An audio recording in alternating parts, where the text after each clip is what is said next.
дар таърихи ҳавопаймоҳо бисёр садамаҳо бо сабабҳои гуногун ва қариб дар ҳама гӯшаи дунё бо ҳавопаймоҳои ҳама давлатҳо рух додааст. дар ҳақиқат агар автомобил сӯзишвориаш тамом шавад, муҳаррикаш хомӯш ё ягон таҷҳизоташ ё бо ягон сабаб вайрон шавад, мо автомобилро гӯшае қарор мекунему ӯро таъмир мекунем ва ҳеҷ осеби амиқе ба мо намерасад ва ҳодисаи на он қадар ҷиддӣ мебошад. ҳавопаймо бошад агар ба чунин ҳолатҳо дучор шавад, пас бидонед ки ҳама ҳалок мешаванд. 14 декабри соли 1997 садамаи ҳавопаймои Ту-154 ширкати Тоҷик Айр. агар донистан мехоҳед ки бо ин самолиёт чӣ рӯй дод, пас бо мо буданро фаромӯш накунед.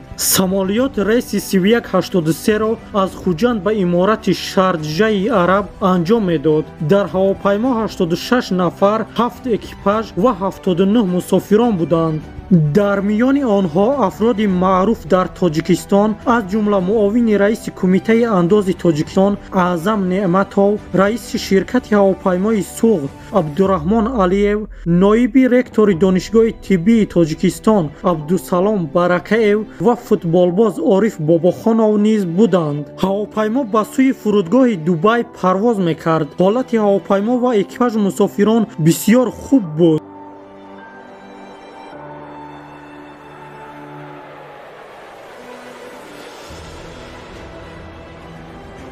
самолиётро экипажҳои бо таҷрибаи ҳамроҳӣ мекарданд. экипажи кабинаи самолиёт аз инструктори пик Абдураҳмон Алиев, кормандони пик Владимир Филиппов ва штурман Сергей Петров иборат буданд. дар кабина стюардесаҳо Елена Расказова ва Татьяна Кадирова, инчунин инженери ҳавопаймо Сергей Сафронов ва стюардеса Шоҳида Ғафорова кор мекарданд. инструктори пик, ки дар курсии чап нишаста буд, ҳавопайморо мустақиман идора мекард.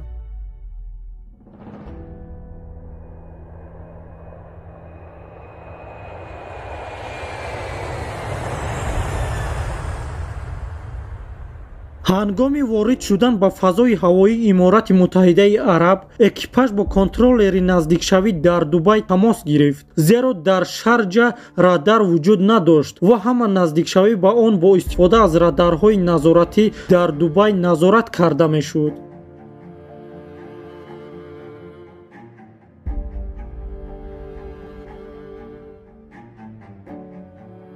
ҳавопаймо дар сатҳи парвоз 170-17,000 фут ё 5180 метр қарор дошт. вақте ки диспетчерҳои ҳавоии Дубай ба экипаж хабар дод ки фуруд бо истифода аз усули радарӣ анҷом дода мешавад ва пас аз он ӯ фармон дод ки гардиши 180 градусро анҷом диҳад. баъдан ба экипаж иҷозат дода шуд ки ба баландии 3050 метр, 1830 метр ва 760 метр бо гардиши 190 градус пароянд. азбаски дар ҷараёни фуруд суръати инструменталии ҳавопаймо ба 470 км/соат расид, экипаж барои кам кардани он спойлерҳои миёнаро баровард.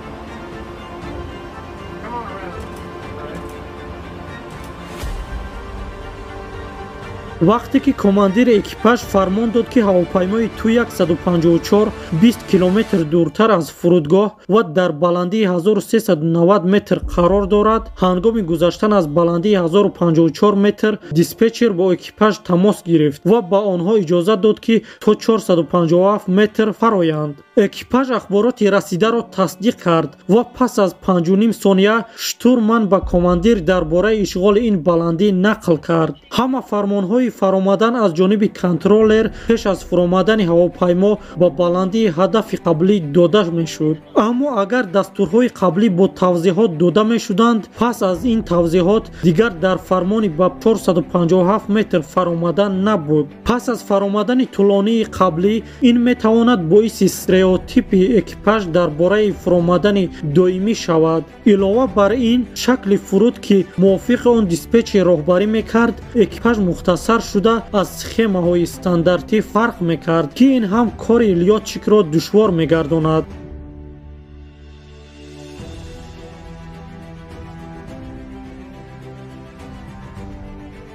самолиёти Ту-154 дар торикӣ аз баландии 550 метр гузашта ба минтақаи ноором фаромад, ки дар натиҷаи шамоли ноустувори баҳр ба амал омад.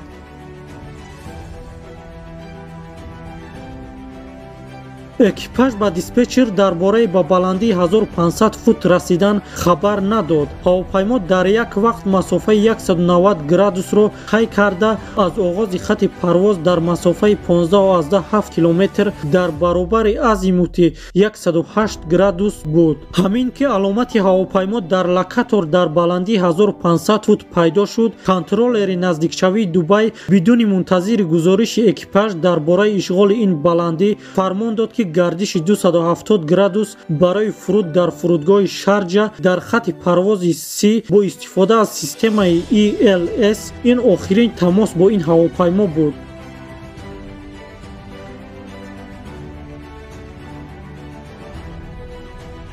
пас аз ин худи диспетчер рейси 3183-ро идора накард, зеро вай якбора 6 ҳавопайморо идора мекард ва бо ин ба коҳиши минбаъдаи ҳавопаймо монеъ нашуд. схемаи наздикшавии ғайристандартӣ боиси он шуд ки экипаж бар дурӯғ бовар кунад ки онҳо аллакай ба баромадгоҳи хати парвоз хеле наздиканд. бинобар ин инструктори ҳавопаймо Алиев фавран пас аз фармони контролер ҳавопайморо ба соҳили росто 20 градус овард ва гардиш кардан гирифт. бо суръати 400 км/соат экипаж ба озод кардани шасси оғоз кард. баландии ҳақиқӣ болотар аз замин дар он вақт аллакай то 250 метр коҳиш ёфт, ки дар робита ба ин сигнали дар бораи наздикии замин ба кор андохта шуд, ки бо вуҷуди ин пас аз як сония хомӯш карда шуд. радари кӯҳнае ки дар фурудгоҳи Дубай насб шудааст бо системаҳои огоҳкунӣ ва ҳушдордиҳӣ ҳавопаймо ҳангоми расидан ба ҳадди аққали баландии ҳақиқии бехатар муҷаҳҳаз набуд. аз ин рӯ вай наметавонист диспетчерро дар бораи бад шудани вазъи рейси 3183 хеле поён бо суръати амудии 6 метр сония мерафт огоҳ кунад. дар баландии 210 метр аз замин ҳавопаймо ногаҳон ба минтақаи турбулентӣ даромад, ки аз ин сабаб экипаж ба вазифаи мувозинатии паҳлӯи ҳавопаймо диққати худро дод. онҳо фикр мекарданд ки ба фурудгоҳ наздик шудаанд, аммо ба онҳо ба ҳар ҳол лозим буд ки суръатро то 360 км/соат паст кунанд ва гардишҳоро то 28 градус дароз кунанд. ҳавопаймо ба сӯи ғуруби офтоб бо осмони софу беғубор фуруд меомад, ки он бо тумани бегоҳӣ ва сатҳи торикии замин ҳамроҳ шуда ба экипаж тасаввуроте мебахшид, ки онҳо дар баландии кофӣ ва пурра таҳти назорати вазъият қарор доранд.